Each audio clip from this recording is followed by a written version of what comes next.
Well, good evening, YouTubers and tractor enthusiasts. I just thought I just finished up a full restoration on this 1959 John Deere 430 utility. Started back in 2012, and I went to a family barbecue, and my father-in-law, who is dedicated to Kermit Ketchum, we had a little conversation. I told him I thought his tractor was cute. I really didn't know much about two-cylinder John Deere tractors.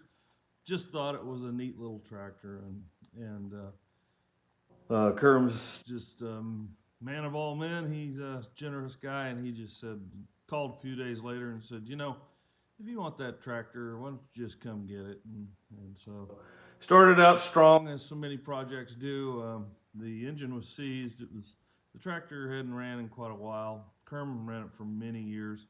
In fact, the tack still works, and it says 1,941 hours. I believe that's probably pretty accurate time on this old girl.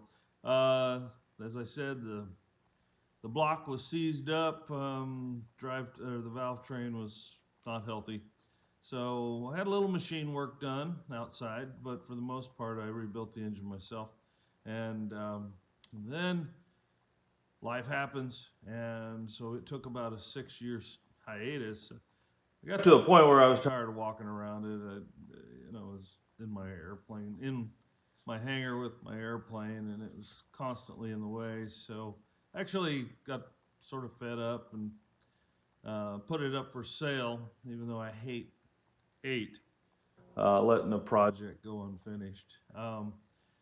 All I got was tire kickers and low ballers, and it was pretty ridiculous. Listing it on Craigslist and Alaska List, and so I finally just decided, you know what, I'm just going to finish it. So I put a new clutch and throw-out bearing, carrier bearing in it. Started with, at least I'll get it stabbed back together, because the tractor was split, and one thing and another, it just snowballed. And here we are 2 years later. That was December of 2018.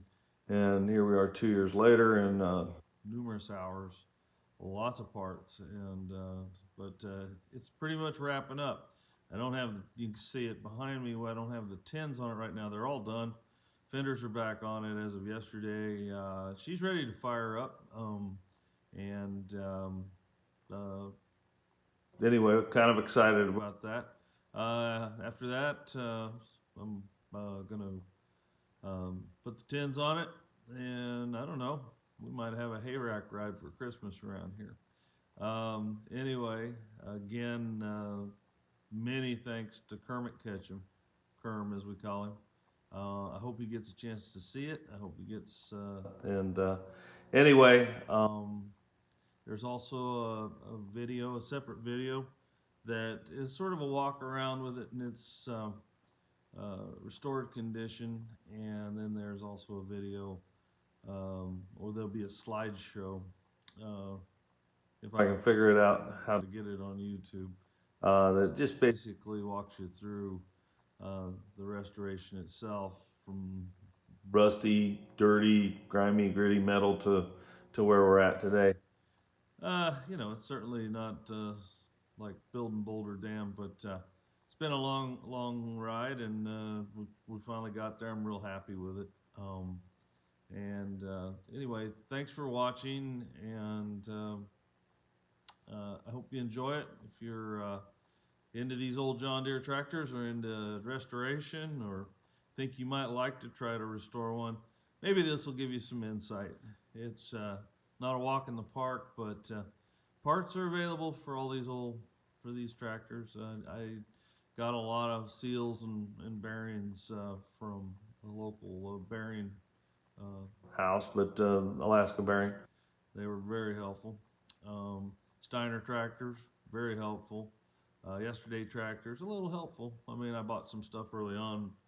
Unfortunately, most of it was wrong. But anyway, thanks so much, and enjoy.